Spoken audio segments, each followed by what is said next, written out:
ಕಾಪಿಕಾಡ್ ಉಮಾಪುರಿ ಶ್ರೀ ಉಮಾಮಹೇಶ್ವರಿ ದೇವಸ್ಥಾನದ ಮೊಕ್ತೇಸರರು ಹಿರಿಯ ಕಾಂಗ್ರೆಸ್ ಕಾರ್ಯಕರ್ತೆಯರು ನರಸಿಂಹಗಟ್ಟಿ ಕಾಪಿಕಾಡ್ ದೀರ್ಘಕಾಲದ ಅಸೌಖ್ಯರ್ದು ಬುಧವಾರ ರಾತ್ರಿ ವಿಧಿವಶರಾದರು.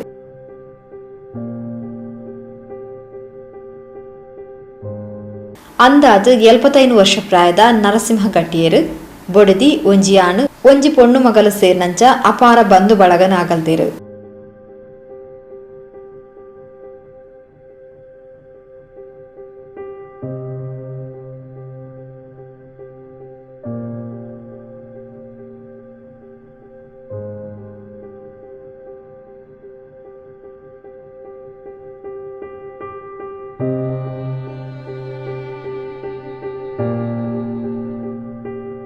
ಶಾಸಕರು UT Khader, Mysuru electrical industries limited ಅಧ್ಯಕ್ಷರು ಸಂತೋಷ್ ಕುಮಾರ್ ರೈ ಬೋಳಿಯಾರ್, ಬಿಜೆಪಿ ಪ್ರಮುಖರು ಚಂದ್ರಶೇಖರ್ ಉಚ್ಚಿಲ್, ಕಾಪಿಕಾಡ್ ಶ್ರೀ ಉಮಾಮಹೇಶ್ವರಿ ದೇವಸ್ಥಾನದ ಆಡಳಿತ ಮೊಕ್ತೇಸರರು ಎಜೆ ಶೇಖರ್, ಆಡಳಿತ ಮಂಡಳಿ ಕಾರ್ಯದರ್ಶಿ ದಿನೇಶ್ ಅತ್ತಾವರ, ಪ್ರಮುಖರು ದಿನೇಶ್ ರೈ ಕಳ್ಳಿಗೆ, ಗಣೇಶ್ ಕಾಪಿಕಾಡ್, ಭಾಸ್ಕರ್ ಗಟ್ಟಿ ಇಂಚಿತಿ ಪ್ರಮುಖರು ಸಂತಾಪನ್ ಸುತ್ಸಾದರು. ಚೆಂಬುಗುಡ್ಡ ಹಿಂದೂ ರುದ್ರಭೂಮಿಡ್ ನರಸಿಂಹ ಗಟ್ಟಿಯರನ ಅಂತ್ಯ ವಿಧಿಗಳು ನಡೆದವು.